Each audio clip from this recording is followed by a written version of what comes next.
Alright, hello everyone and welcome to the stream. My name is a big dumb idiot because I was playing for 20-some minutes and not even realizing that I wasn't streaming. So, this is Outland by Ubisoft, originally released on the Xbox 360 for the Xbox Live Arcade and then later ported to Steam about a year ago. So, we're going to go ahead and get started. I'm just going to clear out that... Oh, no, it actually is not...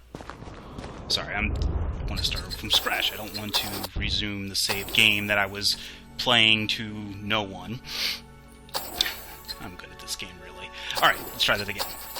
So, what is Outland? If you listen, well, first, I will story. tell you of a man lost in his world, haunted by dreams of legend.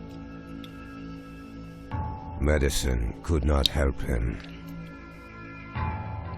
Visions drove him on. A shaman he sought, a teacher and a mystic. The Pal Kaba, who could make sense of these visions, who would heal him. He found the seer, collapsed at his fireside, and listened as he was told the ancient truth. Stories of a great wheel endlessly turning. Of two sisters who helped make the world, and then sought to shatter it. Imprisoned by a hero, a soul waiting through the ages, eager to be reborn. His time has come again. But so has theirs, and the earth trembles in fear. Alright guys, welcome to Outland. So, what is Outland? It is basically, or the best way I can describe it is, Castlevania meets Ikaruga. If you're ever familiar with the top-down shooter Ikaruga, there are elements very similar to it in this game. So, basic controls, you have move left, move right, you can crouch, jump. We don't have melee attack just yet, we'll be getting that a little bit. So let's go ahead and explore the world. You have the ability to wall kick, you can jump on walls and climb up. If you jump on a wall and you don't climb up, you will slowly slide down. There are also these little Mark of the Gods items, the little helmets, and collecting them unlocks special features, like you can get concept art. Well, basically they just unlock concept art. Alright, so, as you can see, you can slide down the wall instead of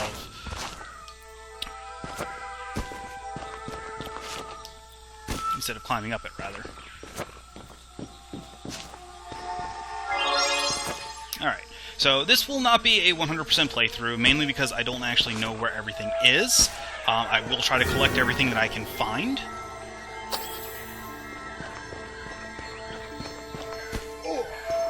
Also, try to avoid getting hit by the blue beams of light because they hurt. You only start off with 3 hit points, so... Though dying only sets you back to the last checkpoint, it doesn't like set you back too far. But if you're trying to speedrun it, it's kind of a pain, because this can be a speed game if you know where you're going. Every single cutscene is skippable. Can't go that way.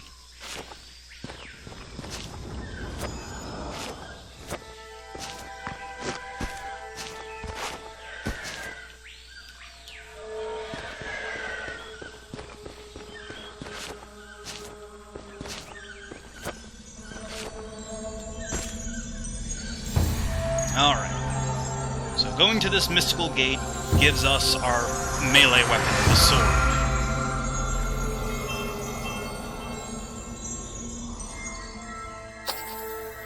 So you have your basic 3-hit combo. You can also slash up, which you can do at any point during the combo that will end it. You have your jump slash, jump up slash, and you can also crouch and slash. The sword also allows you to break loose barriers.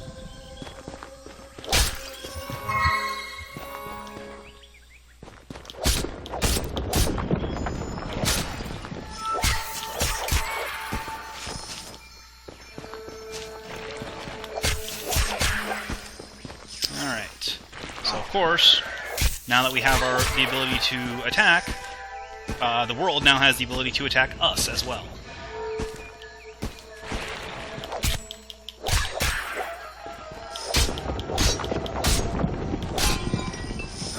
Now make sure to you want to collect all these little coins along the way, as they are the currency used to purchase upgrades that you encounter over the course of the game from the statues.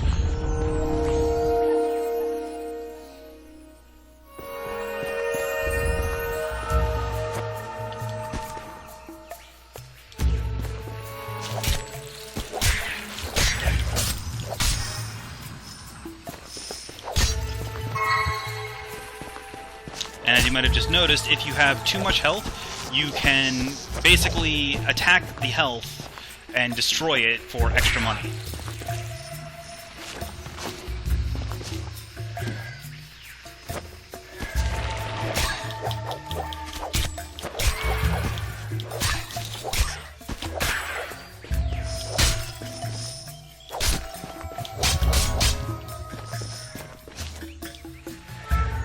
Generally, only is something you really want to do when you're at full health.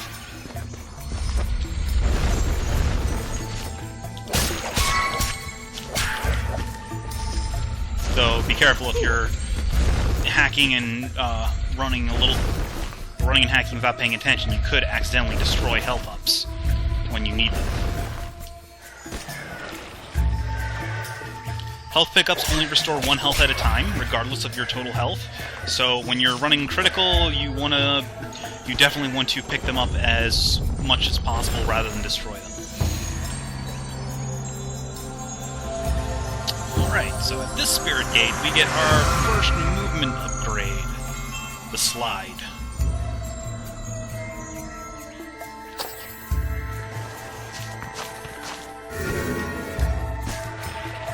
Now the Slide is similar to the Upswing, but it knocks enemies back instead of straight up, so they go diagonally. Sometimes that can make it a little harder to combo them, but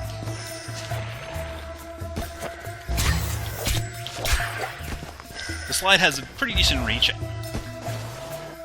And also keep in mind that you can... Oh, actually, you can cancel it after starting it. And you can go into a slide immediately after the end of one, or a jump.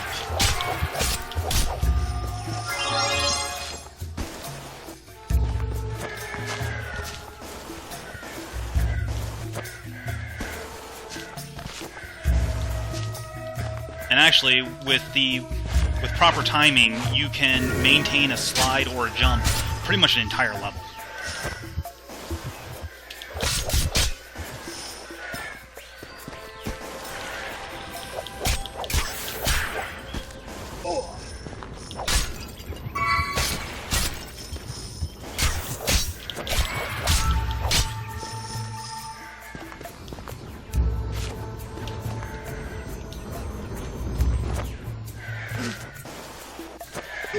The reason I'm going back here is because back up here there was a gap that we couldn't slide through earlier, and there is a hidden item back there, so we want to grab it.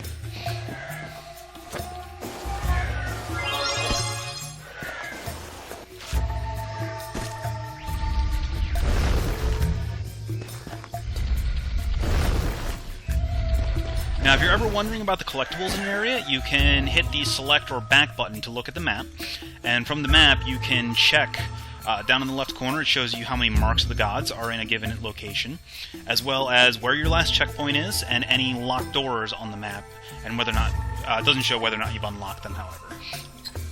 The next page is the world map, shows the hub world in the center, and then the different locations that you will be traversing. There's the jungle, the underground, the city, and the sky, and then the final area up in the top center. Next page is the player statistics, the mark of the gods that you've obtained in the level, the money vases, which are the large money pots.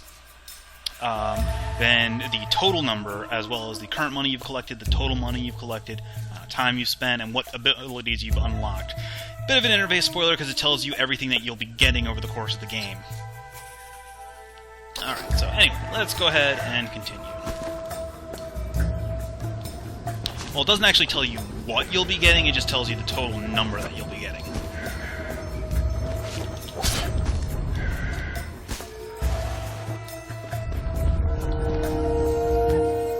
There is no fall damage, so you can fall as far as you want without actually taking damage. Now, we have reached the hub world.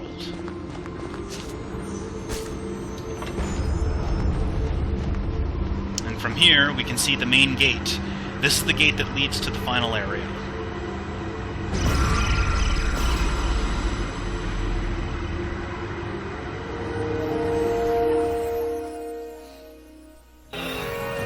Fall back through time. Become the ancient hero. Let his spirits, dark and light, arm you in this final battle.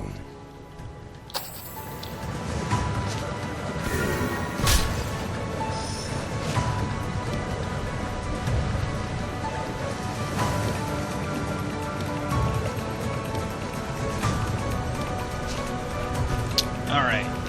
Make sure to pick up grab all the money in this area because it will carry over to the main game. And this is where the Ikaruga analog comes through. As you notice, the red platform is solid and the blue platform is translucent. As long as you have the dark or red energy active, you can stand on and use it. As soon as you switch to the light or blue energy, however, you will fall through it, and the other one becomes active. So you'll need to take advantage of this in order to proceed. Also, when you are one color energy, the opposite color will damage you. However, if you are the same color, you are invulnerable to it. But this is only for energy attacks, not for physical attacks. This will be important when we encounter enemies that are elementally aligned. For example, this red spider coming up. In order to be able to damage enemies of the elemental enemies, you must be the opposite element.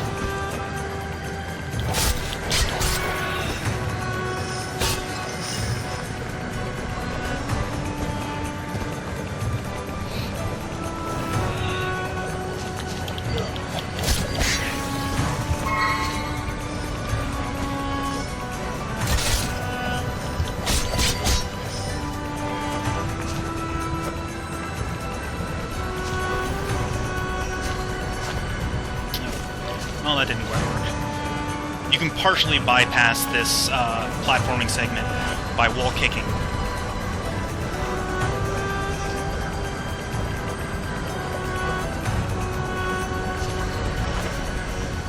Well, with some appropriately timed wall kicks, you can bypass some of them.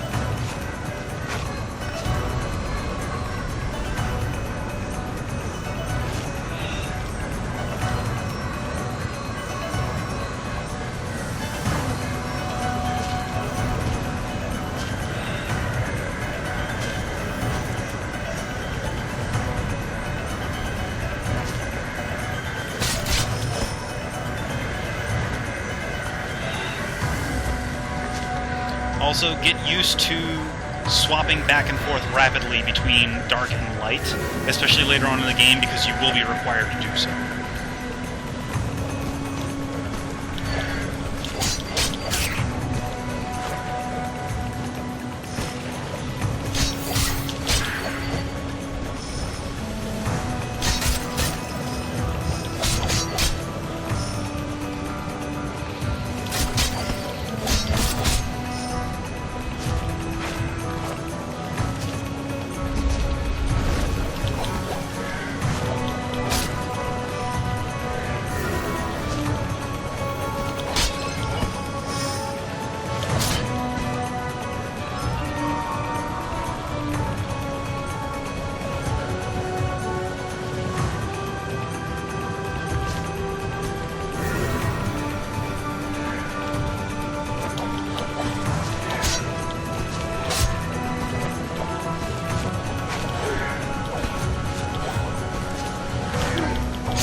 Sometimes the hit detection can be a little off.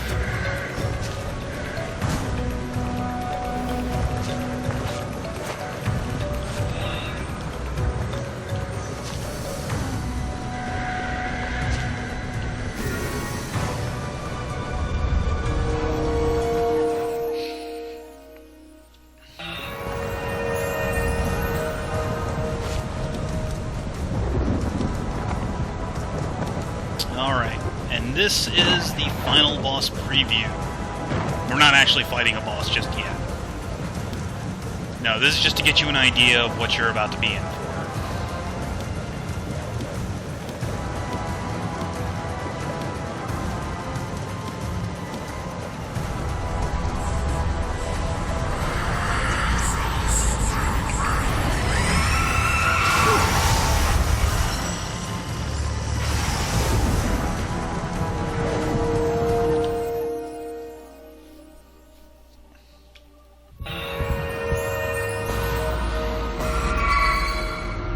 Back to our normal mortal selves. We're no longer the hero of legend. The hero's journey ended. Ancient spirits release their grasp, and you awake, just a man. Surely it was a dream.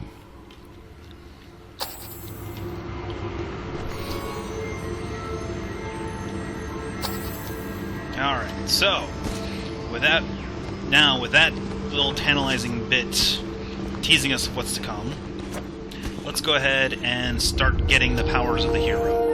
And to do that, we have to enter the jungle.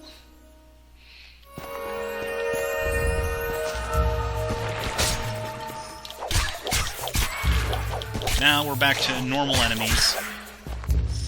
Neutral aligned enemies can be damaged with any type of attack. You don't need to have the elementals to be, or you don't have to switch elementals to fight them.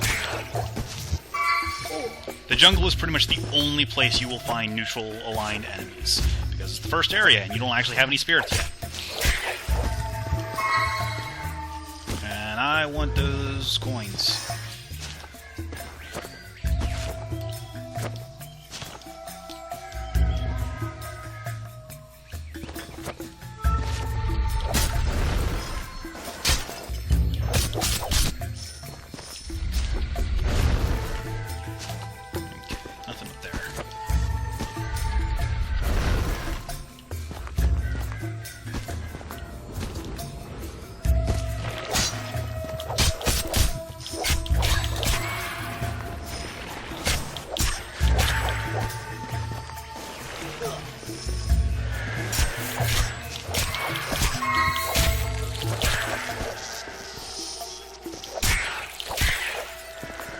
Alright, in case you're wondering, the uppercut does the same amount of damage as the normal swing.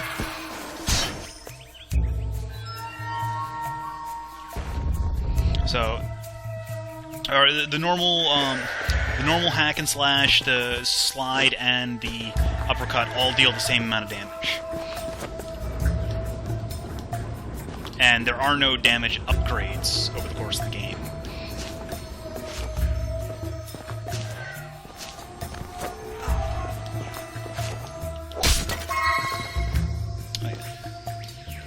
Always be on the watch out for hidden passages.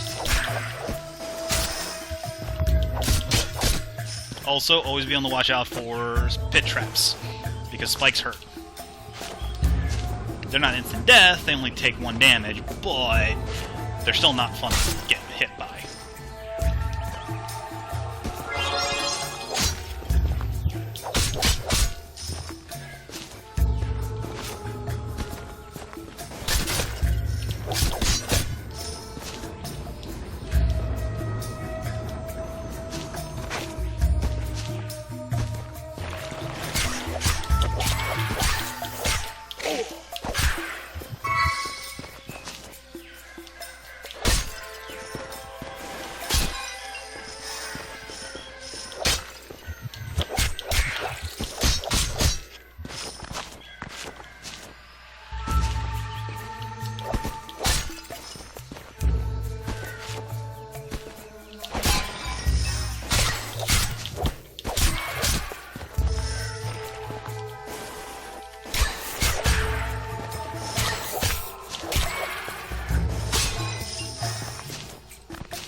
Now, sliding is both faster and slower than walking normally. If you can chain your slides with jumps, or basically jump to slide to slide to jump to slide, then it is a hell of a lot faster than just running normally. But if you let the slide run all the way through, the lag, or basically the cooldown time from the slide, is incredibly slow. Nope. I'm bad at this. Also, be careful about where you're going, because sometimes it can be really hard to see stuff.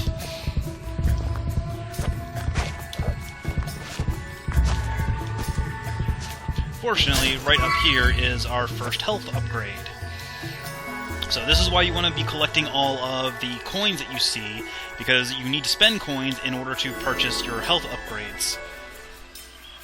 Every upgrade is more expensive than the last. I believe it increases by 3,000 each time. I'm not 100% sure on that. Or, it might increase by more, it might increase by less. But it gets pretty expensive later on. But, considering that the health upgrade comes also with a full heal, sometimes they can be really useful. Especially when you're, like, at no health, like I was.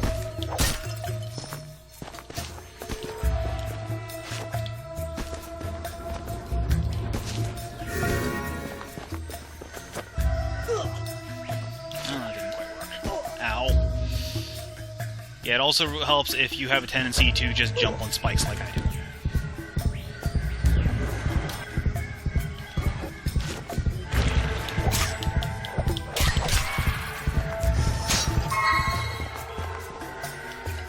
Fortunately, health is rather plentiful, so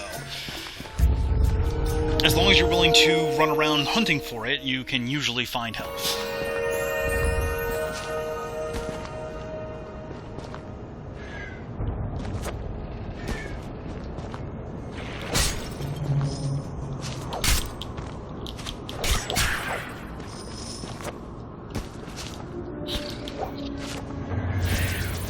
Watch out for explosives.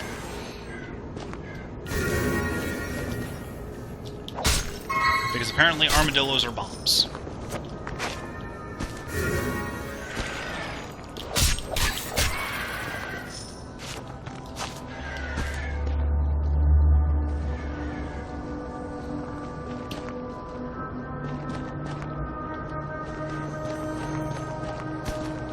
Ow.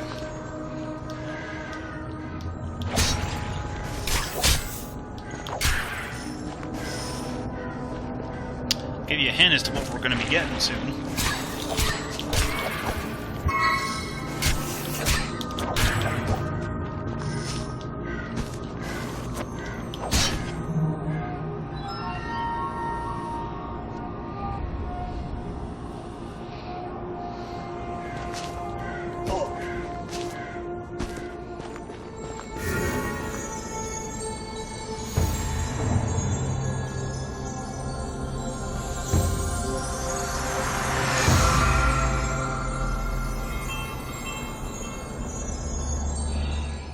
And so the man who would save creation learned to draw on creation itself. Now he could harness the force of light manifest in all things. With it, he could tread paths that were closed to him before. He became a swifter, surer hunter against creatures of the dark. But the road was still long, and the way hidden in shadow. So, with the light energy, the blue energy, we can now fight red or darkness enemies. We can also take advantage of blue or light platforms, and we are immune to blue energy attacks. However, red energy attacks can still hurt us, as can physical attacks from either element.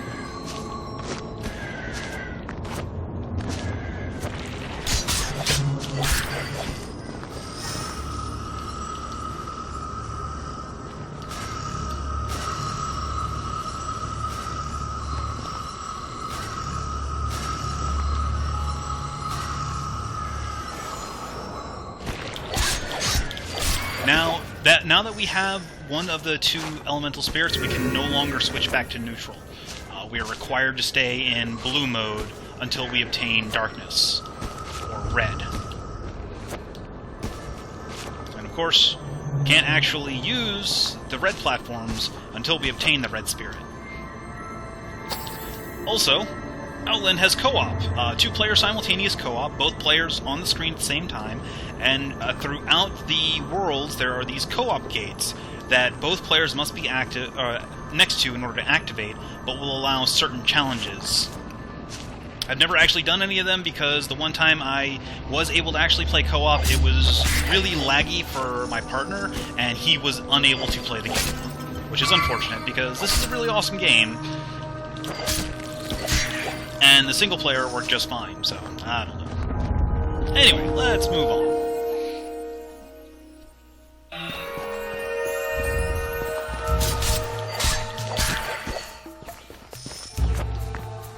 I want that.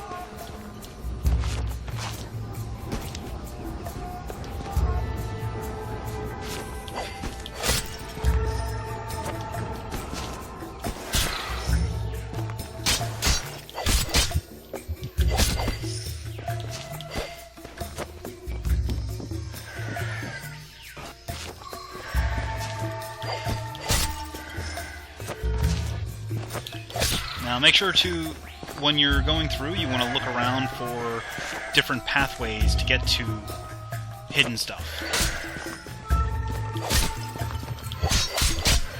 Now the sword only allows you to hit basically vertical blockades. Horizontal blockades like this require something else, require a different technique, which you'll get later on.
Now, those explosive armadillos can actually hurt enemies if you can knock them into the enemy, and there's actually an achievement for that.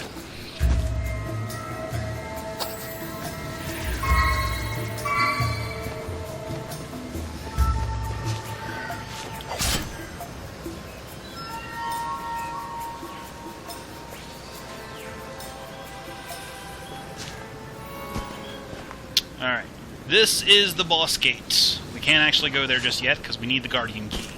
So we'll be getting that in a little bit. Ah!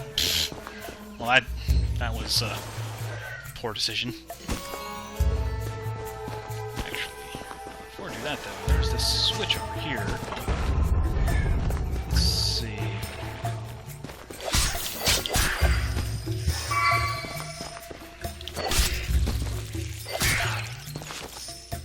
What is over here?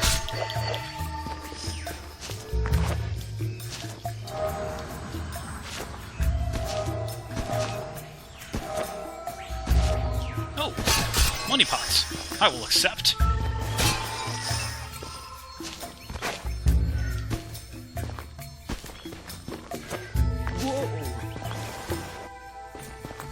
Alright, now let's go ahead and advance.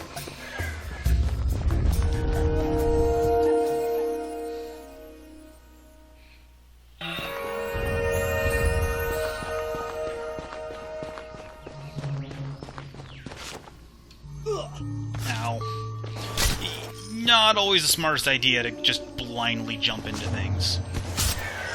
But where's the fun in that?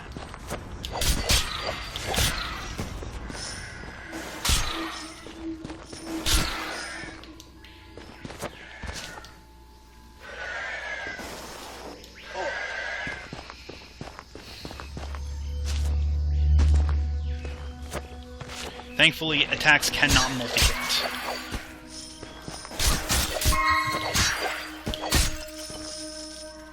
And invulnerability frames are actually quite generous in this game.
Now, with the spiders, as you notice, if you hit them while they're still curled up in a ball and hanging from the ceiling, or before they hit the ground and unfurl, it will instantly kill them, as opposed to taking 3 hits like they normally do.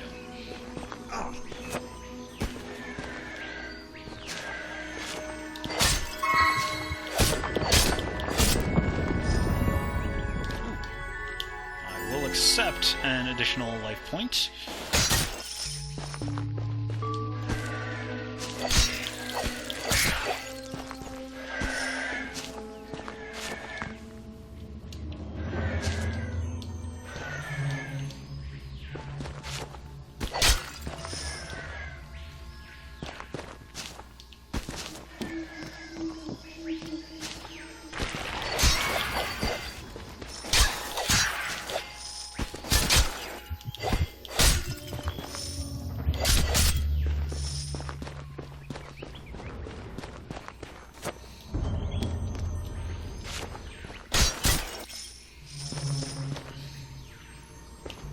Now, as you might imagine, hidden stuff on the map, such as the health ups and the money pots, don't actually appear until you scroll them on screen.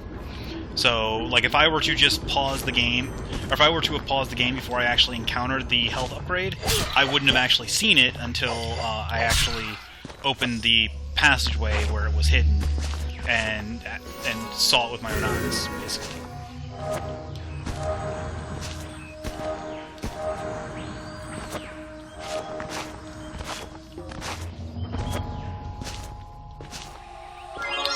Explore everywhere. You never know what you're going to find.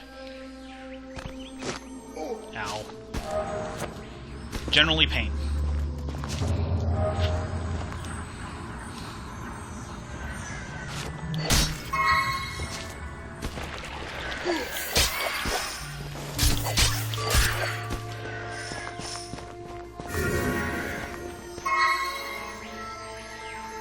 Alright, so now that we have the Guardian Key, we can go and fight our first real boss.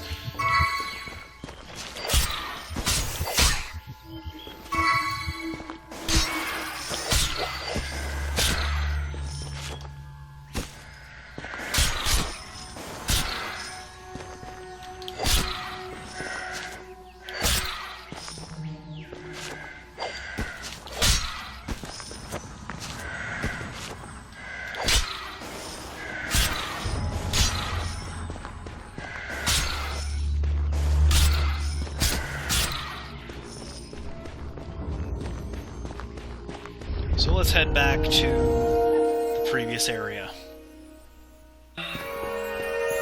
And this actually put us up higher than where we came from.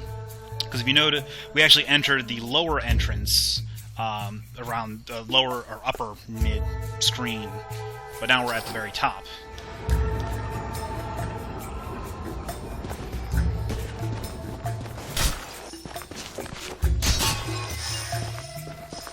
And for coming through here, we get a money pot.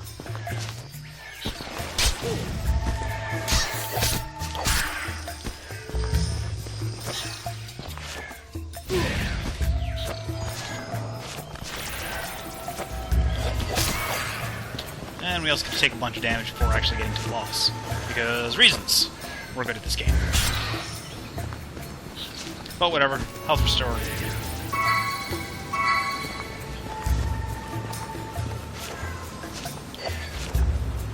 Alright. Let's go fight the boss.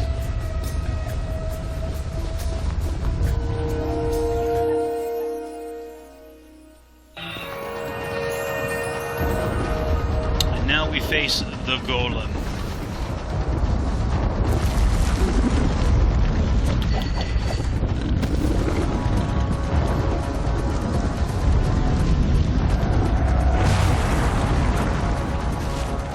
So, to fight the Golem, basically you just have to beat him down. When he slams his little pillar in the ground, that's your chance to actually get up there and fight him. But you want to make sure that you get off of his pillar before the flame or the spike comes back.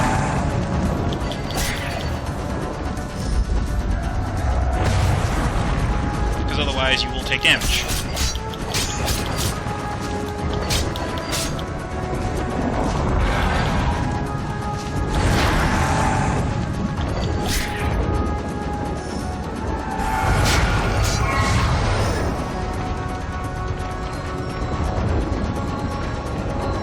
Now, there are achievements for beating the bosses without taking a hit. I've already botched this one because I took 2 hits.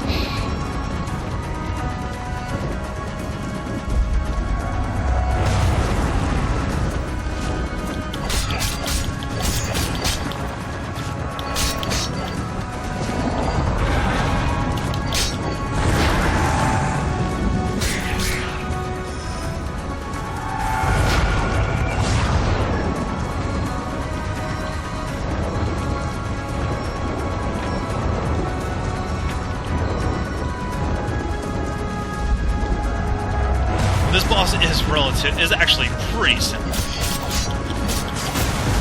And he's dead.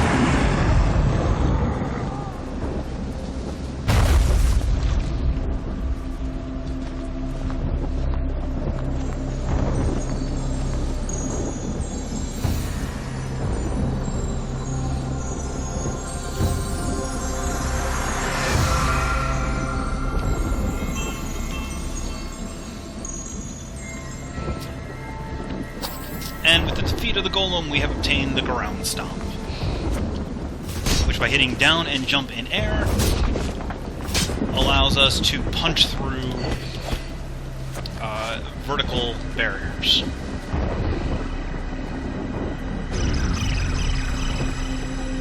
Or rather, horizontal barriers, I should say.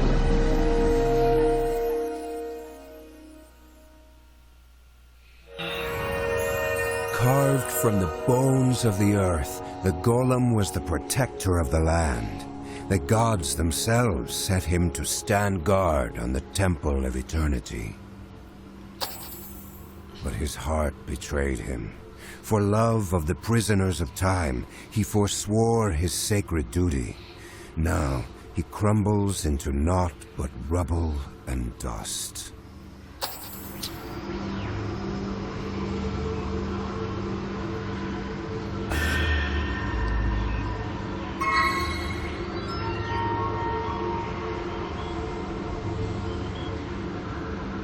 The Golem defeated, the way forward opens up. Alright, I'm going to go ahead and take a quick break here. When I come back, we will head to the Underworld, in the second world of Outland. See you in a little bit.